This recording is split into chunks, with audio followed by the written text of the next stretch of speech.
this disease is challenged by the lack of in-depth understanding of the molecular pathology in the disease, as well as the lack of effective treatments available for the patients. However, there's a general consensus that if we improve animal models of the NASH, we might learn more from these models in terms of molecular determinants of the onset of NASH, as well as the progression of NASH. And also, working with these models might also inform us about novel potential druggable target, which might be effective in the treatment of the disease.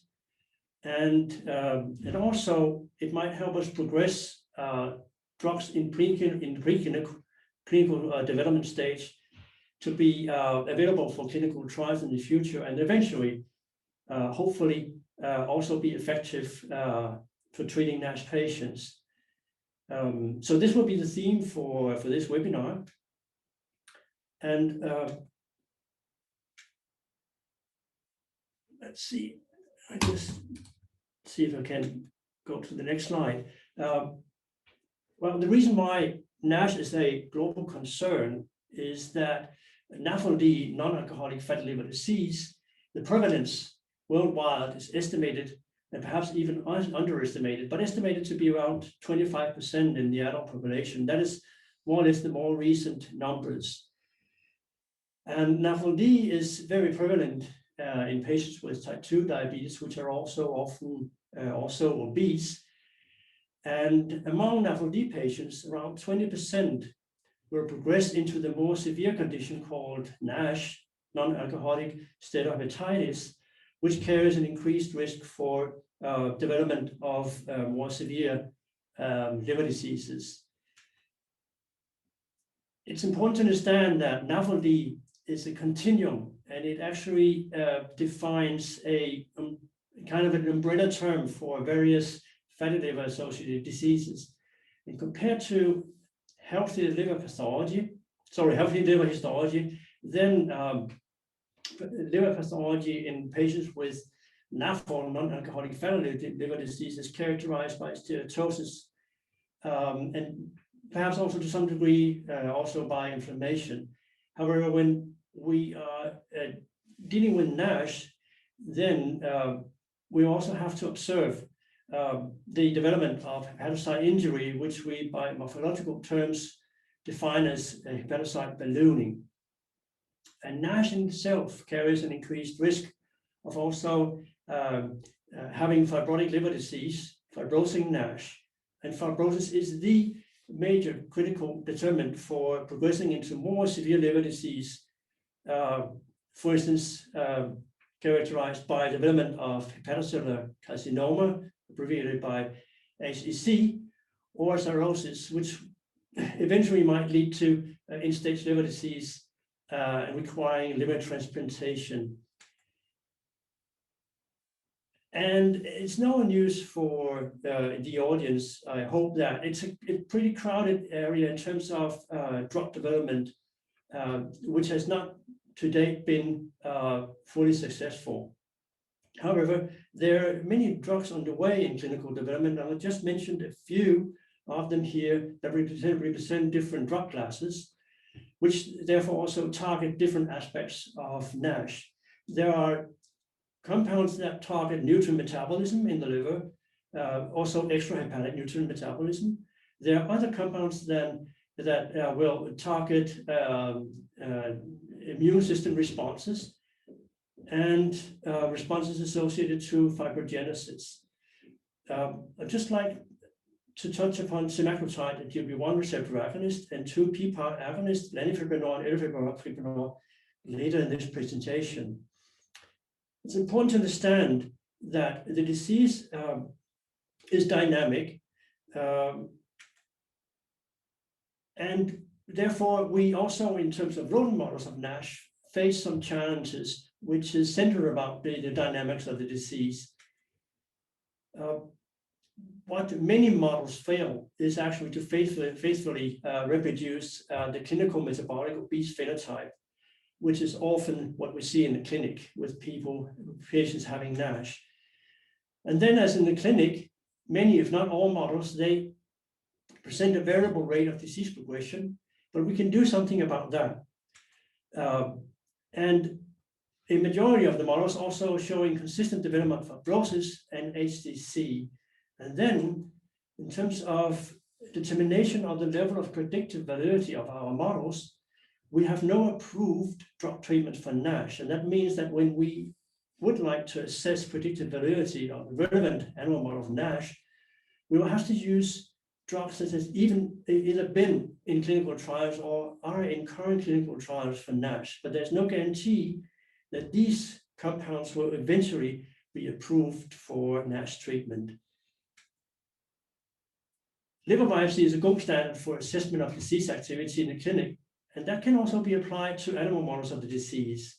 And this is just an example of a mouse where you can take a pre-biopsy, cut it into slices, and stain it with HE to characterize the activity of the disease, and stain an adjacent section with PSR to characterize the stage of the disease, that is fibrosis severity.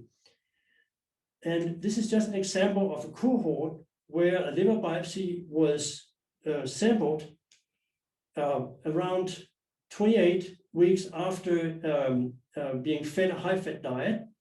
And then we took a post-biopsy 12 weeks later to observe the changes in NASH activity as well as fibrosis severity in the cohort. And what you will appreciate from the numbers here is that they have a range of NAFLD activity score NAS between 4 and 6, but they don't all remain at this NASH activity level throughout the study.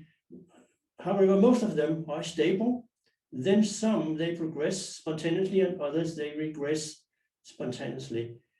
And this also applies to fibrosis. And what you will appreciate from this very study here, that after around 28 weeks of feeding the high-fat diet, then we see a rather different degree of fibrosis in the cohort. And then again, some remain stable, others they regress, and others they progress over these 12-week study period. This is instrumental, taking a liver biopsy and then do histology, also in pharmacological studies, because this can actually mean that we can stratify and randomize the treatment so we can keep disease severity and the disease state stable across the treatment groups, and then more safely monitor treatment responses that we might not detect if we didn't take a pre-biopsy.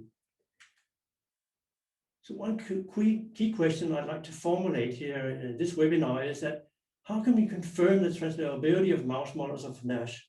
Well, first of all, we'll have to use clinical metabolic markers and biomarkers to characterize our animal models. And then secondly, it's very important to assess the histopathological hallmarks of NASH in our models using various histological staining methods. And then RNA sequencing of liver samples, and that can also be done in a pre and a post biopsy because you need very little tissue to do RNA sequencing. That can be quite informing in terms of getting a hint on the underlying molecular mechanisms that drives the onset and progression of the disease, but also pinpoint targets that are changed in their expression level during a drug treatment study. And then in terms of treatment responses, one should pick clinically relevant drugs to test in the relevant animal model of NASH. So I'd just like to suggest at least 4 central modulators that one should consider when defining an animal model of NASH. What we can typically do is to select between wild-type mice or mice that have a genetic background that make them more sensitive to, for instance, nutrient overload. And then in terms of nutrient overload, there are many different diets out there that you can pick for your purpose. There are also some diets that are nutrient deficient, and they are directly liver targeted, and they can be useful to accelerate onset and progression of NASH in the relevant animal model. And then what is often overlooked or not performed in detail because it's quite troublesome is actually to characterize disease onset and progression over very long feeding periods. And I'll just show an example on how this can be done to inform about progression of NASH in a relevant diet-induced obese model of the disease. And then chemical insults are very popular. If one wants to work with models that have a very robust onset of NASH with a very fast accelerating disease severity, and I'll also come up with some suggestions later in the webinar on how this can be done. So modeling different stages of NASH, as I said, there's so many different options in terms of diets. And what we can do here at this webinar, we can separate it into two very different groups of approaches. One is of the approaches is characterized by using obesogenic diets that would induce a state of diet-induced obesity, DIO, whereas the other approach can be using dietary regimens or hepatotoxins that will promote a model that is a lean mouse. So it's a non-DIO model. And in terms of the DIO models, there are a variety of approaches out there. I'll just show you a few general examples. So if you provide mice with a high-fat diet, usually it's 40 to 60% of fat calories in the diet, they will quite easily develop a phenotype characterized by steatosis and to some degree also by inflammation. But they will quite rarely progress into to NASH. In order to have a model which is closely mimicking the histopathological phenotype of NASH, one will have to do something else with the diet. And what is usually preferred is actually to add digestible carbohydrates to the diet, like fructose, which promotes a more robust NAFLD phenotype. And these mice, with time, will develop a mild to moderate stage NASH. But they will quite rarely develop a robust fibrotic phenotype. And most researchers prefer to work with models that present fibrosis because this is key. This is the key endpoint in clinical trials, that one can demonstrate effects on fibrosis in the patients. So what we can do is to define very specific high-fat diet ingredients in combination with, for instance, fructose and then dietary cholesterol. And all in all, this will promote a phenotype that after around 30 weeks on a diet will promote NASH and to some degree also fibrosis. And with extending the dietary period to around 60 weeks on the diet, that's actually more than a year, then we will also observe the development of tumors, where a subset of these tumors will have a phenotype which is characterized by HCC development. However, these models will quite rarely, if ever, show a phenotype with cirrhosis. So in order to work with an even more severe phenotype or a faster onset of these disease aspects, one can use a nutrient-deficient diet called the CDA diet, which we can combine with high-fat diet feeding to prevent significant weight loss. Because the CDA diet is a kind of a catabolic diet, which drives the metabolism into a very severe hypercatabolic state. And this is also a characteristic when using liver-directed toxins like TAA or CCL4. So these models, they never attain an obese phenotype. They will stay lean. And they will eventually, over the course of the treatment regimen, also develop HCC and cirrhosis with time.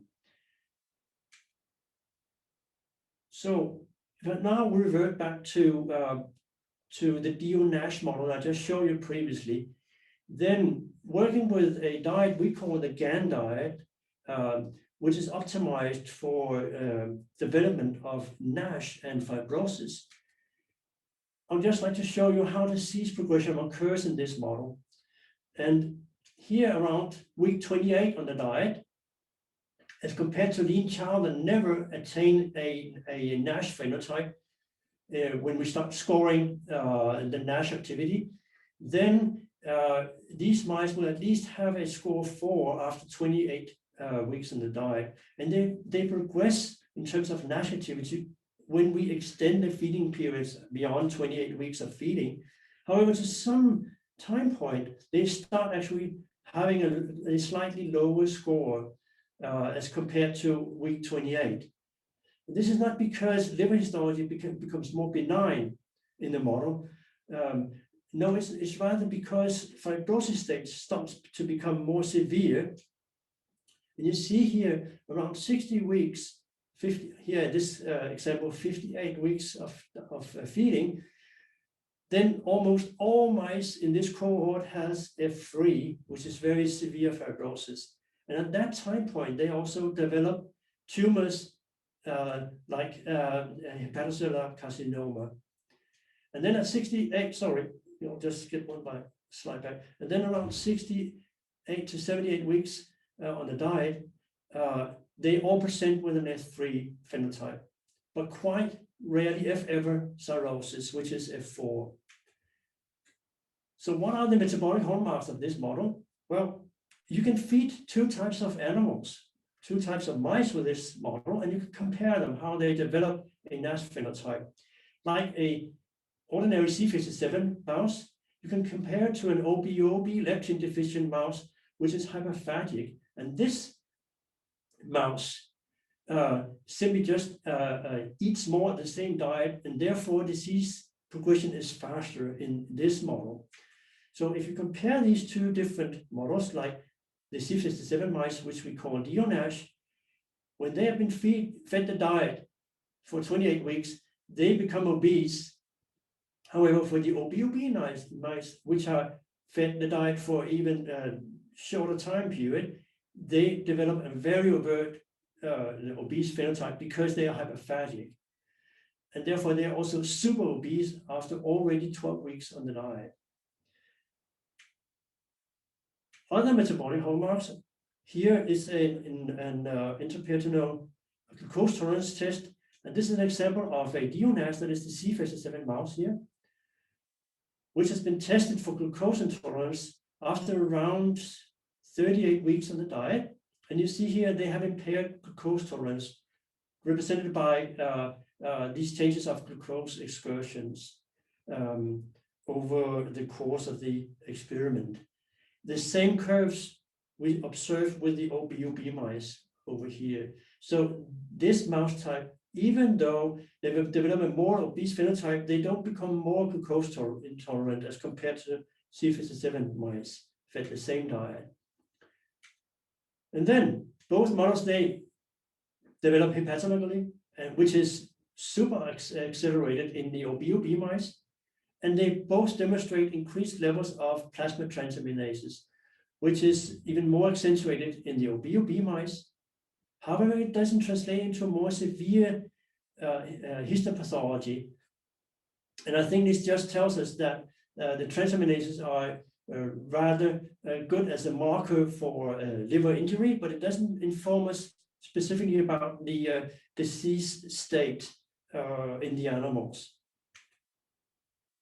So when assessing clinical translatability, what one can do is simply do back-to-back histological stains of liver biopsy samples from NASH patients and comparing to C57 mice that have been fed the diet for 28 weeks. And what you appreciate from these photomicrographs is that the NASH patients, they demonstrate steatosis, lobular inflammation, hepatocyte ballooning, and in this case, mild to moderate stage fibrosis. The same staining patterns were observable in the C57 mice fed the Gan diet for 28 weeks. That is steatosis, inflammation, hepatocyte ballooning, and fibrosis. What can also often be quite instrumental is not only to do scoring, which is qualitative analysis. What you can do is simply just to use the AT stainings to quantify by image analysis the degree of liver lipid accumulation in the liver sample from NASH patients as compared to healthy lean controls. You see this level is significantly increased. You can also do it on the PSR staining. You can quantify the level of fibrosis, and you see this is also a significant increase in the patients. And then thirdly, using an immunohistochemical marker, galectin-3 for inflammation,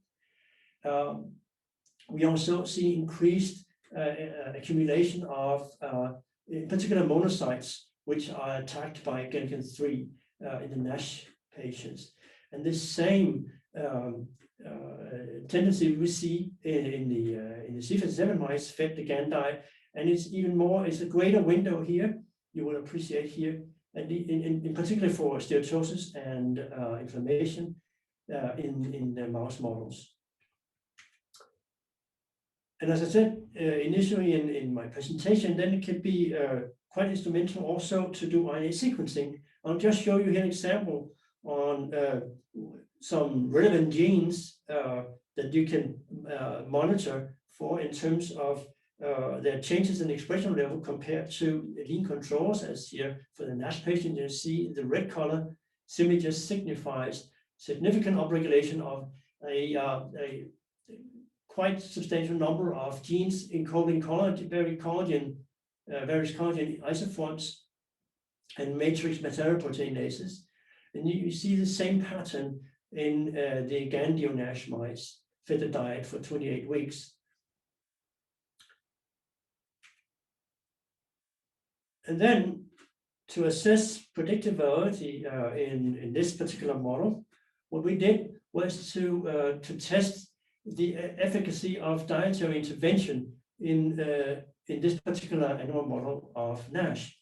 These mice were fed the Gan diet for 35 weeks, and then the diet was changed to chow, which is the low caloric diet, for another 12 weeks, which mimics, if you will, a concept about lifestyle modifications in NASH patients.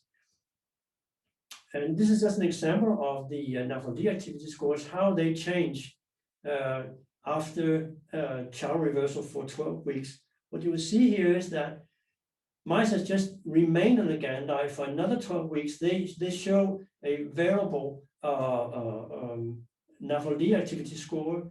And this is a pre-post assessment. So there was around 25% of these mice in the study that showed a worsening of the NAFLD activity score, whereas the majority remained stable, gray here, and others, they spontaneously regressed either by a 1 or 2 point improvement. In comparison, then chow reversal promoted an at least 2 point improvement of the NAFLD activity score, which was predominantly due to a reduction in the steatosis and inflammation scores. However, when monitoring fibrosis scores in the pre-post biopsy samples, what you will see here is that we didn't observe a significant change. However, there was a trend towards a higher degree of 1 point improvement in fibrosis score in the mice that experienced chow reversal for 12 weeks. And I think this is quite interesting because it tells us that even reversal to a healthy diet for 12 weeks is not sufficient to significantly reduce fibrosis scores in the model. And I think that signifies that collagen is very stable in the livers of these mice. And one will have to extend the chow reversal period beyond 12 weeks of chow feeding. However, I'd just like to note that when we did quantitative analysis, we noted a significant reduction in the percent area of PSR staining in the liver specimens. And then in terms of pharmacology, we selected 2 different compounds that has different mechanisms of action. Both compounds has been in phase 2b clinical trials in NASH patients, and both compounds have shown beneficial effects in terms of NAFLD activity scores in NASH patients. Semaglutide is a potent GLP-1 receptor agonist, and lanifibranor is a pan-PPAR agonist. And we characterized the effect of these 2 compounds in mice that has been 35 weeks on the Gan diet, and then they were kept on the Gan diet, but also received daily treatment with either semaglutide or lanifibranor for another 12 weeks. And in both cases, we noticed a significant, at least 2-point improvement in NAFLD activity scores in both treatment groups. So what in terms of fibrosis scores? What was quite astonishing is that even though these mice here, over here, they lose around 20% of their body weight after 12 weeks on semaglutide treatment, we only noticed a trend in the reduction of fibrosis scores in this particular study. Whereas when administering lanifibranor, this effect became significant because 50% of this group here responded favorably to lanifibranor. And then towards the end of this presentation, I'd just like to show you another approach when using the Gan Diet NASH model, because if you extended the feeding period to around 60 weeks, then we have a different model, because these mice will then develop HCC at this time point. Therefore, we defined a study where 4 weeks before starting treatment at day 0, we sampled a pre-biopsy and made histology on the tissue section from the biopsy to allow for stratification and randomization to disease severity and disease activity, where the entry criteria of the mice were that they should present a steatosis score of at least 2 and fibrosis stage of F3. And then at day 0, we started treatment, which then was carried out for 12 weeks. Once daily, they received treatment with elafibranor, a PPAR alpha delta agonist. And then assay and histology was performed. I will just show you some histological data. And as we expected from mice that has only been on chow, low-caloric diet for the whole study period, they never present a NASH phenotype or fibrosis in their livers.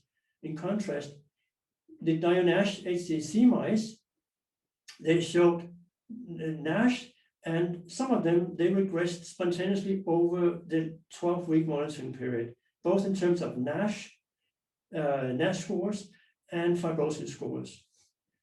Whereas for elafibranor, this effect was even more pronounced, as all they regressed in their fibrosis score with an improvement of at least 2 points on the scale. And the majority of the mice also showed improvement of fibrosis. However, when monitoring visible tumors on the livers, then this macroscopic evaluation showed that elafibranor was not capable of reducing tumor numbers or tumor size, even though this might actually call for kind of a trend in terms of reductions in tumor size. It wasn't a significant effect. However, when doing RNA sequencing on the liver samples, we noticed a significant reduction of a series of genes that are associated with cell proliferation. So one could think that if we were extending the treatment period beyond 12 weeks of treatment with elafibranor, we might actually been able to see also that tumor sizes would have been reduced, but not in this case. So in summary, I hope you appreciate that optimization of nutrient components is very important to accelerate onset and progression of NASH. And pre-post liver biopsy can be very important to control for individual rate of disease progression in the models you work with. And this was just an example of it in NASH mice. And then it's important to reproduce treatment responses to compounds that are out there in clinical development for NASH. I'll just show you examples on semaglutide, lanifibranor, and elafibranor, but there are other drug classes that can also be interesting to interrogate in relevant models of NASH. And then just stay tuned for more information in follow-on webinars, which will come at Gubra later this year, where we will focus on the more aggressive models of NASH, which this is an example of, the C04 mouse, which was also provided a Gan Diet to prevent significant weight loss. And as you can see here, then in terms of fibrosis, these mice within 12 weeks, they actually developed frank cirrhosis, most of them. Whereas the other model, the nutrient deficient model, which was also supplied with a high-fat diet to prevent weight loss, they never attained, not within 20 weeks at least, a cirrhotic phenotype, but they all present F3, which is kind of a threefold faster acceleration of the pathology as compared to the NASH model. And then, Jette, I think we are at the questions now, and I hope that we have some questions that I'd like to address if I can. Can you hear me, Jette? Yes, I can. Thank you very much, Henrik. I'm sure there must be a lot of questions to Henrik, and as I said in the beginning, you're welcome to write your questions in the chat, and you're also welcome to ask your question live if you prefer that. So please just write your name in the chat. And while we're waiting for the questions, then I would like you to fill out or ask or answer the two questions that you now see on the screen.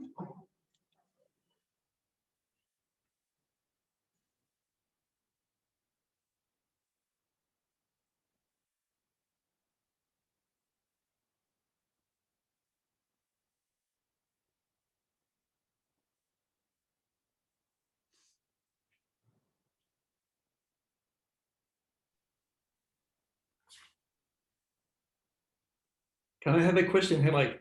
Yes, please. Henning Grønbæk from Aarhus. Henrik, the HCC study you showed with elafibranor, could you go back to that slide? Yes, I can. Let's see.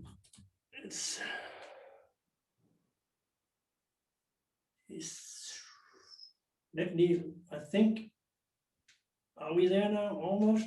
Almost. There, yeah. That particular slide. So when you start the treatment with elafibranor, did the mice have tumors at that time point? It's a very good question, Henning. Yes, they were all having HCC. I owe you actually an explanation, because at this stage we don't know the proportion of mice presenting HCC, and in each individual mouse, what the frequency of the HCC was in the liver samples. We are currently examining this, but we do expect, based on a previous analysis on a very similar model, which we call the amylin DNASH model, which is these mice are fed almost a similar kind of diet. There we learned that approximately 30% of the tumors are indeed HCCs. Do you think that is that a direct effect of elafibranor, or how do you explain? Because I have never seen that elafibranor should have any effects on tumor growth. Well, this effect was not significant, but we know that in terms of elafibranor in preclinical settings, I think we should acknowledge that elafibranor appears to overperform in terms of improving liver pathology in the preclinical models as compared to the clinic. And I think it's the antifibrotic profile that is very, very evident by using elafibranor, which we have not seen evidence for in the phase 3 trial with elafibranor. But wouldn't it be of more interest if elafibranor could prevent HCC development? Yes, I agree. And we don't know for how long we need to treat the mice. Of course, we can learn from this study that we should start treating before 60 weeks on the diet. Yeah. I agree. Okay. Interesting. Thank you. Thank you very much. And there is also a question from Anne-Marie Lundgaard. Anne-Marie says, thank you for an informative talk. Are you aware of any impact of gender on your NASH models? Yes, we have actually done some tests using female mice. And what we know so far is that when they're fed this diet, and I think also compared to the previous diet we used called the amylin diet, is that they tend to progress at a slower rate as compared to the male mice. And we don't know why. But for practical terms, we usually work with male mice. Okay, and there is another question from Lerke.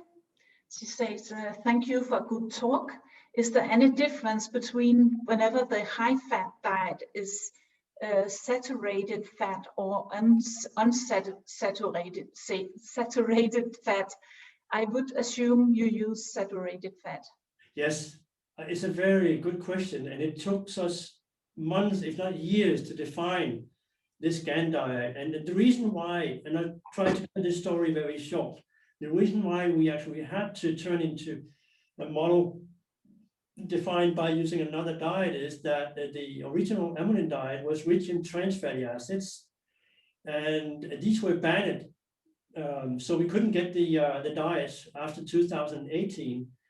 So what we did is actually to characterize more than 20, if 30 different high-fat diets with different composition. And the Gan diet eventually showed to be the most efficacious diet to produce a NASH phenotype which was similar to the amylin diet. And the reason why we think we were lucky at the very end was because we replaced the trans fatty acids with palmitic acid, C16 carbon fatty acids. So it was simply just fatty acids derived from palm oil, which were put into the diet. And that promoted a very efficient obesogenic diet, and then eventually also NASH in these obese models. And I think it's because among the various saturated fats, then palmitic acid is shown to be very deleterious to livers. So I think we ended at the right spot. In terms of unsaturated fatty acids, we didn't carefully characterize the composition of unsaturated fatty acids. We were going for saturated fatty acids at the very end. I hope this was precise enough. Otherwise, you can always email me and we can continue the discussion. Yes, he says thank you. Thank you very much. So are there any more questions for Henrik? And please write your name or write your question in the chat.